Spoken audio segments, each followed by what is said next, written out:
불러서요. 네, 시간이 되었으므로 우리 함께 사도신경으로 우리의 신앙을 고백하도록 하겠습니다.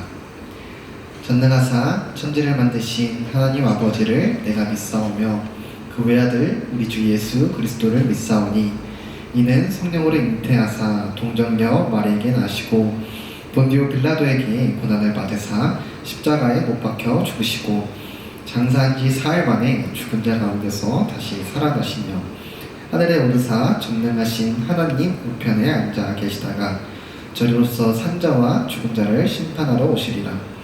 성령을 믿사오며 거룩한 공회와 성도가 서로 교통하는 것과 죄를 사하여 주시는 것과 몸이 다시 사는 것과 영원히 사는 것을 믿사옵나이다. 아멘. 네, 2021년 1월 24일 고등부 예배에 오신 여러분들을 진심으로 환영합니다. 이 시간 함께 주는 완전합니다 라는 찬양으로 함께 찬양하며 나아가도록 하겠습니다.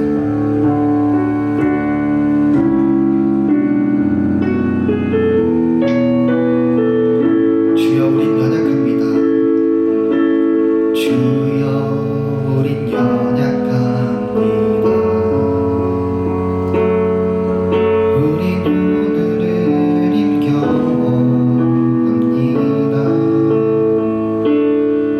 주 뜻이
있습니다. 하루하루 순간순간의 선택이 주어질 때에 우리는 하나님보다 나의 것을 선택하는 죄인들입니다. 하나님, 이 시간 다시 한번 우리의 연약함을 하나님 아버지 앞에 고백합니다. 이 시간 우리의 연약함을 고백할 때에 우리를 불쌍히 여기시고 우리를 긍휼히 여기셔서 우리에게 다시 한번 주님의 은혜와 주님의 힘을 우리에게 더하여 주시옵소서. 함께 기도하며 나가도록 하겠습니다. 하나님 아버지 감사합니다. 오늘 하루도 허락하여 주심으로 하나님을 찬양하며 예배하며 나아갑니다.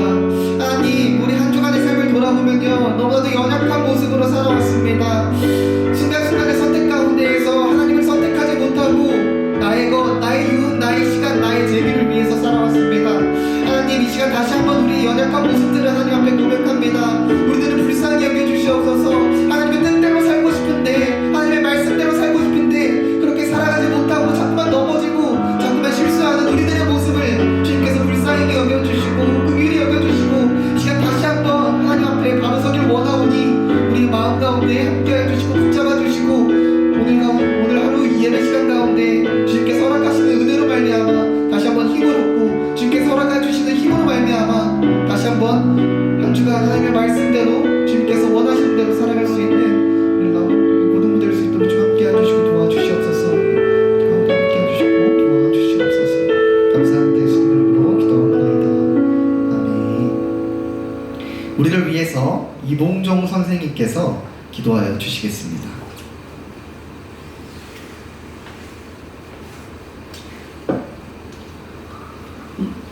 기도드리겠습니다.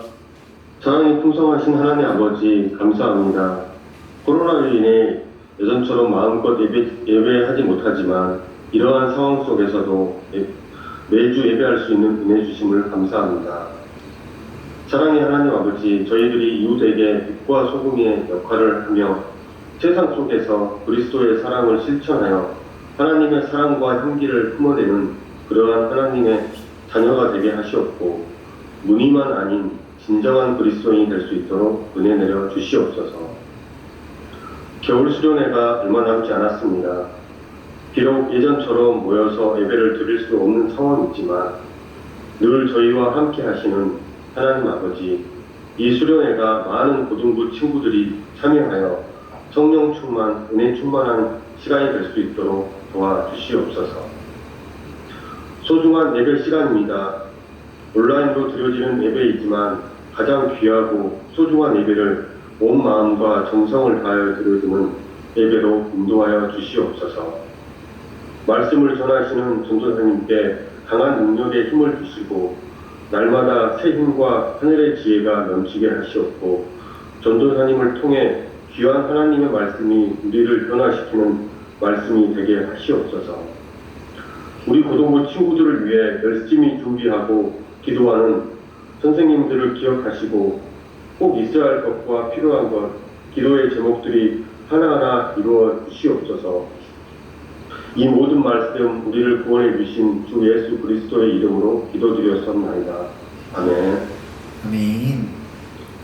네, 이 시간 우리가 함께 살펴볼 하나님의 말씀은 누가복음 8장 26절에서 39절 말씀입니다. 누가복음 8장 26절에서 39절 말씀 우리 천천히 같이 한 목소리로 봉독하도록 하겠습니다. 네, 시작. 그들이 갈릴리 맞은편 거라사인의 땅에 이르러 예수께서 육지에 내리심에 그 도시 사람으로서 귀신 들리는 자 하나가 예수를 만나니, 그 사람은 오래 옷을 입지 아니하며 집에 거하지도 아니하고 무덤 사이에 거하는 자라. 예수를 보고 부르짖으며 그 앞에 엎드려 큰 소리로 불러 이르되, 지극히 높으신 하나님의 아들 예수여, 당신이 나와 무슨 상관이 있나이까? 당신께 구하노니 나를 괴롭게 하지 마옵소서 하니, 이는 예수께서 이미 더러운 귀신을 명하사 그 사람에게서 나오라 하셨습니다. 귀신이 가끔 그 사람을 붙잡음으로 그를 쇠사슬과 고랑에 매어 지켰을 때 그 맨 것을 끊고 귀신에게 몰려 광야로 나갔더라.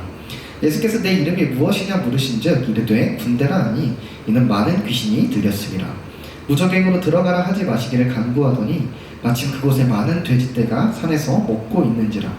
귀신들이 그 돼지에게로 들어가게 허락하심을 간구하니 이에 허락하시니 귀신들이 그 사람에게서 나와 돼지에게로 들어가니 그 떼가 비탈로 내리다라 호수에 들어가 몰사하거늘 치전자들이 그 이루어진 일을 보고 도망하여 성내와 마을에 알리니 사람들이 그 이루어진 일을 보러 나와서 예수께 이르되 귀신 나간 사람이 옷을 입고 정신이 온전하여 예수의 발치에 앉아 있는 것을 보고 두려워하거늘 귀신 들렸던 자가 어떻게 구원받았는지를 본 자들이 그들에게 이르매 거라사인의 땅 근방 모든 백성이 크게 두려워하여 예수께 떠나가시기를 구하더라. 예수께서 배에 올라 돌아가실새 귀신 나간 사람이 함께 있기를 구하였으나 예수께서 그를 보내시며 이르시되 집으로 돌아가 하나님이 내게 어떻게 큰 일을 행하셨는지를 말하라 하시니 그가 가서 예수께서 자기에게 어떻게 큰 일을 행하셨는지를 온 성내에 전파하니라. 아멘. 네, 여러분들은 무서운 영화를 좋아하시나요? 무서운 영화에도 종류가 있죠. 스릴러 혹은 괴물이 등장하는 그런 영화 혹은 귀신이 등장하는 영화 등이 있습니다. 무서운 영화를 여러분들은 잘 보시나요? 네, 여러분들이 믿을지는 모르겠지만 저는 무서운 영화가 하나도 무섭지가 않습니다. 그런데 저는 무서운 영화를 잘 못 봅니다. 왜냐하면 내용 자체 혹은 뭐 귀신이나 어떤 괴물의 모습들은 전혀 무섭지가 않은데 갑자기 영화관에서 화면이 빡 튀어나오고 갑자기 소리가 뽕 하고 커지고 이런 거에 누구보다 제가 깜짝 놀라기 때문에 그래서 무서운 영화를 잘 보지는 못합니다. 그런데 가끔씩 그런 소리와 그런 갑자기 확 튀어나온 것 말고도 장면만으로도 소름이 끼칠 때가 있습니다. 어떤 귀신의 형상이나 뭐 괴물의 모습 이런 것이 막 나와서 이기보다도 사람이 어떤 그 영화 배우가 귀신 들려서 막 미친 연기를 하는 모습을 보면은 가끔 제가 소름이 끼칩니다. 그 곡성이란 영화를 다들 보셨나요? 곡성? 네, 그 사진 하나만 혹시 띄워주실 수 있을까요? 네, 곡성. 네, 곡성에서 이 되게 어려 보이는 이 꼬마 아이가 귀신 들린 연기를 너무 잘해서 제가 소름이 돋았던 그런 기억이 있습니다. 저는 귀신 들린 사람을 실제로 본 적은 없고 이렇게 영화를 통해서 연기로 접했지만 오늘 본문에서는 어떻죠? 실제로 귀신 들린 사람이 등장합니다. 구체적으로 말하면은 이 귀신들이 들린 사람입니다. 오늘 본문에서는 군대 규모의 수많은 귀신들이 들린 사람이 등장하는데 이때 사용된 이 군대라는 용어는 7에서 8천 명 정도의 수를 가리킨다고 합니다. 즉 오늘 본문에 등장하는 이 사람은 대략 7에서 8천 귀신을 명이라고 해야 되나요? 7에서 8천 정도의 귀신들이 들어가 있는 아주 심각한 그런 문제를 겪고 있는 사람이었습니다.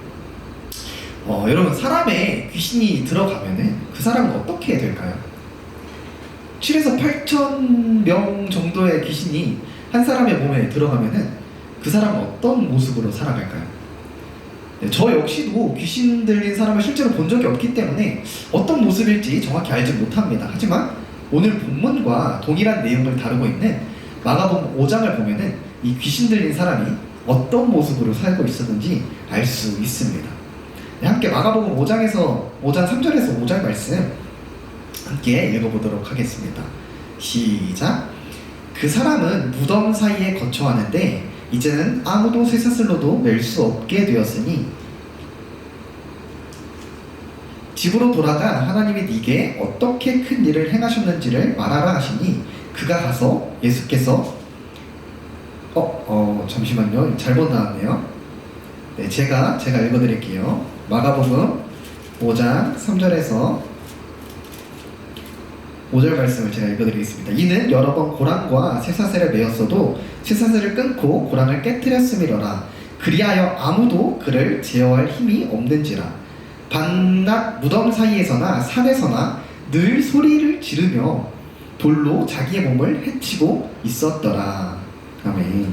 네, 쇠사슬이나 그런 쇠고랑으로도 이 사람을 매일 수 없는 그러한 상태였다고 합니다. 심지어 뿐만 아니라 밤낮으로 산속에서 무덤 속에서 소리를 지르는 그러한 삶을 살아왔다고 합니다. 또한 오늘 본문에서 보면은 옷을 입지도 않고 벌거벗은 채로 그렇게 살았다고 합니다. 거의 뭐 영화 속에 나오는 그런 귀신 들린 사람이랑 다를 바가 없죠.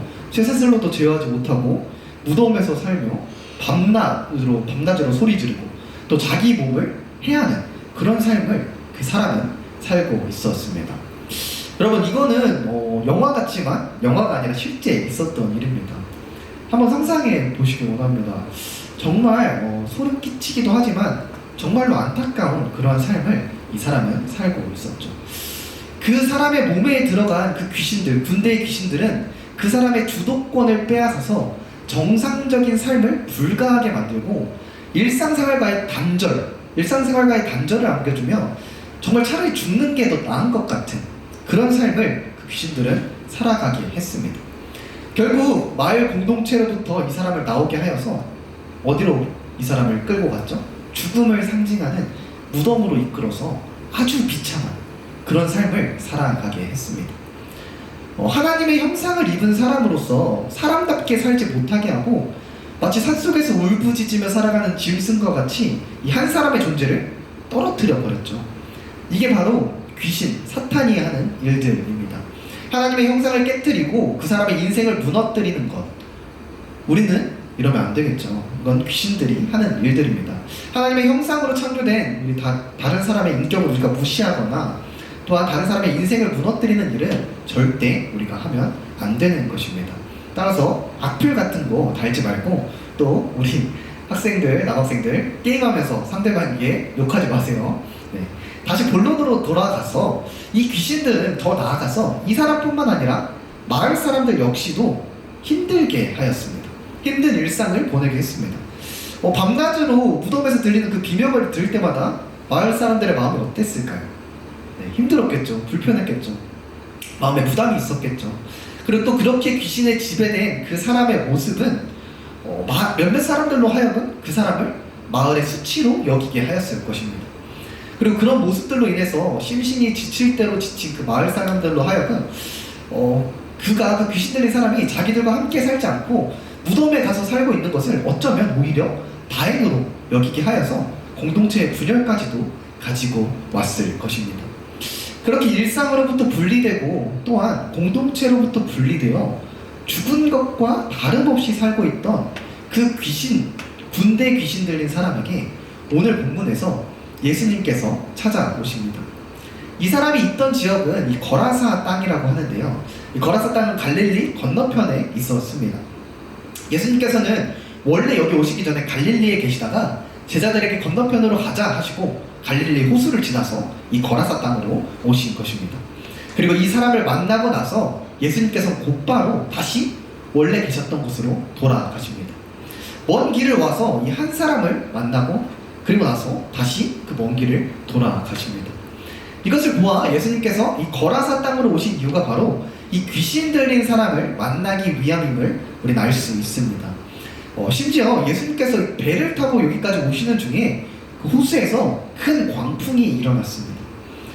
같이 어부였던 제자들이 타고 있었는데 그 어부였던 제자들, 물과 날씨와 배에 대해서 빠삭했던 그 제자들이 우리가 죽겠나이다 할 정도의 큰 폭풍을 마주했습니다. 예수님께서는 이 한 사람을 만나시기 위해서 그 풍랑, 그 죽음을 가져올 수 있는 그 풍랑을 뚫고 이 거라사 땅에 도착한 것입니다. 그렇게 예수님께서 거라사 땅에 도착하자 어떤 일이 일어났을까요? 네, 마가복음 5장 6절을 보면은 그가 멀리서 예수를 보고 달려와 절하며 라고 기록되어 있습니다. 또한 오늘 본문 말씀 28절에서도 예수를 보고 부르짖으며 그 앞에 엎드려 라고 말하고 있습니다. 어떻게 됐죠? 무덤에 있던 자가 예수님을 보고 달려와서 그 발 앞에 엎드리게 됩니다. 귀신들은 죽음의 상징인 그 무덤으로 그를 데리고 갔지만 예수님은 그를 무덤으로부터 자신의 발 앞으로 데리고 온 것입니다. 예수님은 생명을 주시는 분이죠. 죽음 앞에서 생명 앞으로 그를 데리고 나오신 것입니다.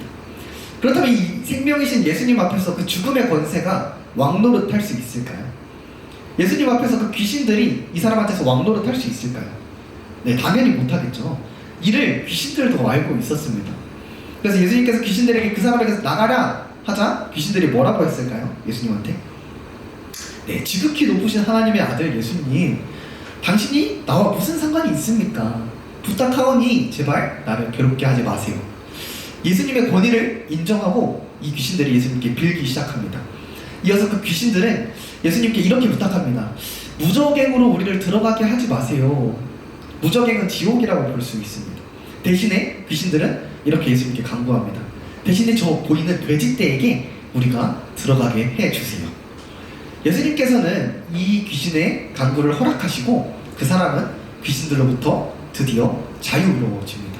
귀신들로부터 해방이 되어집니다. 그리고 그 사람은 죽음에서 생명을 경험하며 무너졌던 그 일상을 회복하게 되고 또한 예수님을 증거하며 하나님을 예배하는 자로 그 마을 가운데 세워지게 됩니다. 여러분, 이게 바로 예수님께서 한 사람을 위하여 하시는 일입니다. 여러 가지 문제들로 일상이 여러분들도 무너진 것 같고 또한 다른 사람들과 비교했을 때 평범한 삶도 살고 있지 못한 것 같은 분들이 혹시 우리 가운데 있나요? 그런 분들에게 우리 예수님께서 찾아가시고 그 일상을 회복시켜 주실 것입니다.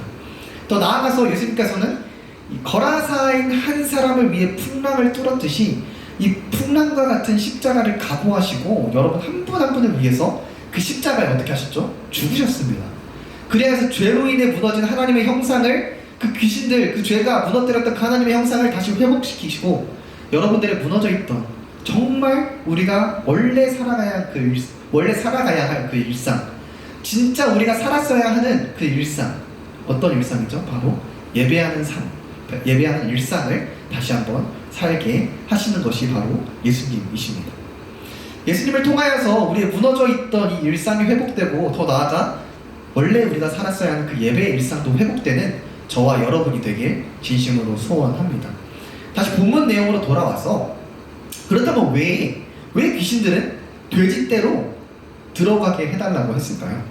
왜 예수님께 귀신들은 돼지떼로 들어가게 해달라고 했을까요?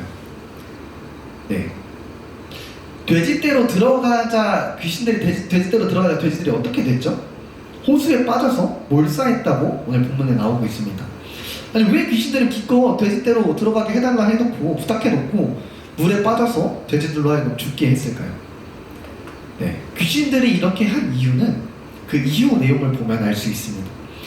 이 광경을 보았던 돼지 치던 자들이 마을에 이 사실을 알립니다. 예수님과 귀신 들렸던 사람들을 보려고 그래서 마을 사람들이 모여듭니다. 그리고 실제로 그 일이 이루어진 것을 보고 듣게 된 이 마을 사람들은 예수님을 두려워하기 시작합니다. 하지만 여기서 그들이 두려워한 것은 예수님의 구원의 능력으로 인하여서 하나님을 두려워한 것이 아니었습니다. 무엇을 두려워한 거였을까요? 네, 예수님께서 2,000마리가 되는 그 돼지떼, 2,000마리가 되는 돼지떼를 그 마을의 재산인 그 돼지들을 잃게 하신 것에 대한 그러한 두려움이었습니다. 따라서 이 마을 사람들은 한 사람이 구원을 받았음에도 2,000마리의 돼지떼를 잃게 되자 기뻐하지 못하고 예수님께서 마을을 떠나시기를 부탁한 것이죠. 귀신들은 이 돼지떼를 호수에 빠뜨리는 어떻게 보면 최후의 발악을 하여서 예수님으로 하여금 이 마을 사람들에게 어떻게 하겠죠? 배척당하게 한 것이었습니다. 네, 정말 명확하죠. 그런데 여러분, 예수님께서는 이렇게 될 것을 몰랐을까요? 이렇게 될 걸 몰라서 귀신들로 하여금 돼지떼에 들어가게 했을까요? 네, 당연히 알았겠죠. 귀신들로 돼지떼에 들어가게 하면은 돼지떼가 물에 빠질 것을 알았겠죠. 그리고 또 그것으로 인하여서 자신이 마을 사람들에게 배척당할 것을 예수님은 분명히 다 알았습니다. 그런데 왜 귀신들로 그렇게 하도록 허락하셨을까요? 네, 그것은 바로 이 일을 통하여서, 이 사건을 통하여서 마을 사람들에게 주시고 싶은 메시지가 있었기 때문입니다. 거라사 땅은 원래 유대 땅이었습니다. 하지만 유대인들에게 이 거라사 땅은 이방 취급을 받던 땅이었죠. 왜냐하면 이 유대인의 정체성을 이 사람들은 잃어버리고 이방 나라의 문화와 관습을 받아들였기 때문입니다. 유대인에게 있어서 돼지는 부정한 짐승이었습니다. 유대인들은 돼지로 제사를 지내지도 않았고 돼지를 먹지도 않았습니다. 그렇기 때문에 돼지 농사를 전혀 하지 않았죠. 하지만 이 거라사인들은 당시 로마 사람들이 우상들에게 제사하는데 필요한 이 돼지를 그들에게 팔면서 돈을 자신의 이익을 취했던 사람들이었습니다. 자신의 돈과 이익을 위해서 하나님보다 우상을 선택했던 사람들이었죠. 그렇게 예수님께서는 그들의 우상이 되었던 그런 돼지떼들, 재산들을 잃게 하심으로 그들에게 우선순위를 알려주신 것입니다. 돈보다도 하나님이 우선이다, 이것을 알려주신 것이죠. 하지만 그들은 자신들의 재산을 위해서 예수님을 배척합니다. 더 이상의 재산을 잃기 싫어서 예수님을 배척하고 갑니다. 여러분은 어떤가요? 여러분들은 여러분들의 인생을 살아가면서 무엇이 우선순위에 있나요? 무엇이 여러분들의 인생에서 가장 소중한 것인가요? 여러분들이 절대 잃어버리면 안 되는 것이 도대체 무엇인가요? 하나님인가요? 아니면 나의 시간, 나의 돈, 나의 유흥, 나의 재미인가요? 여러분, 우리 삶의 존재 이유와 존재 목적은 어디에 있죠? 네, 모두 하나님께 있습니다. 여러분, 하나님을 포기하지 않길 바랍니다. 다른 어떤 것을 위해서 하나님을 포기하지 않길 원합니다.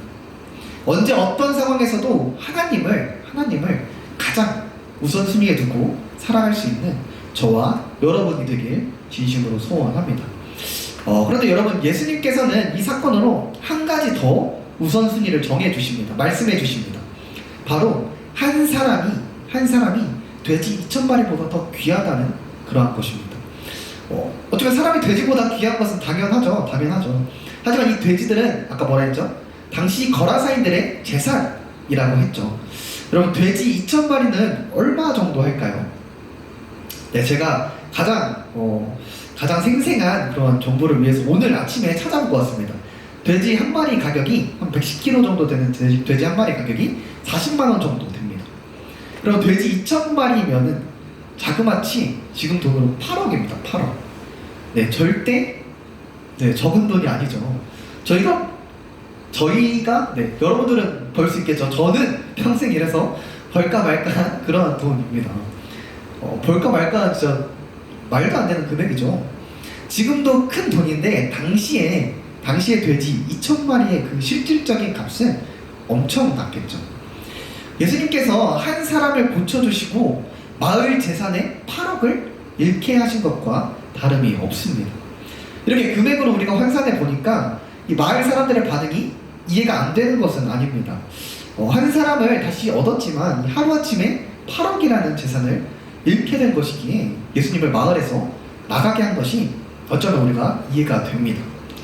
만약 여러분들 우리 주변에 몸이 불편한 사람이 있다면 여러분들은 그 사람을 위해 8억이라는 돈을 기꺼이 헌신할 수 있으세요? 저는 만약 제가 8억이 있다고 한다면 8억이 만약에 있다고 한다면 저는 쉽지 않을 것 같습니다.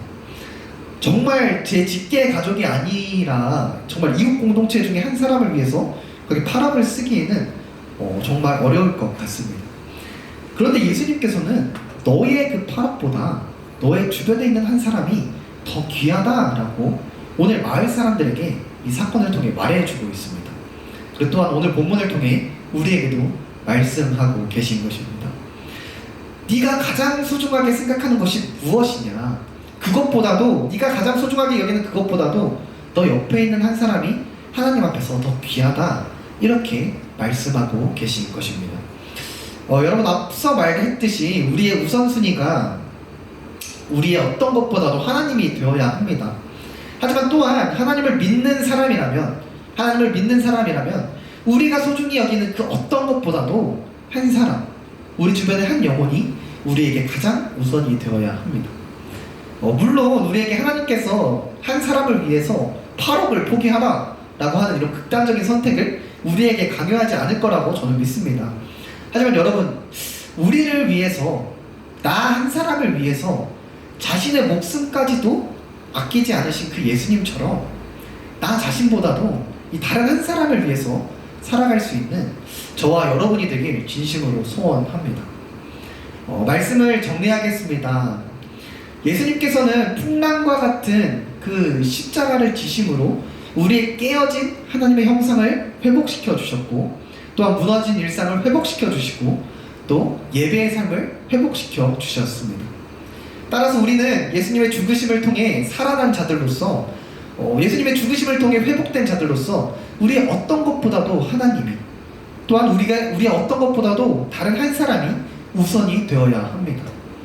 오늘 본문처럼 8억까지 포기하는 것이 어려울 수 있겠지만, 물론 우리에게 8억까지 포기하는 것이 어려울 수 있겠지만, 또 예수님처럼 남을 위해서 목숨까지 내어줄 수 있을지는 잘 모르겠지만, 다른 한 사람이 여러분을 통해서 하나님의 형상이 회복되고, 오늘 본문에 나왔던 사람처럼 무너져 있는 일상이 회복되며, 또 하나님을 예배하는 삶이 회복될 수 있다면, 기꺼이 나의 것을 조금 포기하고 나의 자존심을 조금 내려놓고 내 시간과 물질을 헌신할 수 있는 저와 여러분이 되길 진심으로 소원합니다.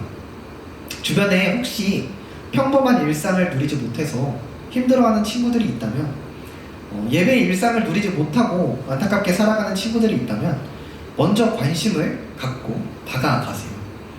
물론 여러분들도 돈이 없겠지만, 학생의 신분이라서 돈이 없겠지만, 이 없는 돈 아껴서 맛있는 거 한 번씩 사주며, 또 공부 때문에 여러분들이 진로를 준비하느라 많이 바쁘겠지만 없는 시간 쪼개서 또 그 친구와 함께 이야기를 나누며, 또 궁극적으로 예수님을 전할 수 있는 그들에게 무덤에서, 죽음에서 생명의 예수님 발 앞으로 다시 데리고 나올 수 있는 그러한 여러분이 되길, 그리고 제가 되길 주님의 이름으로 간절히 소원합니다.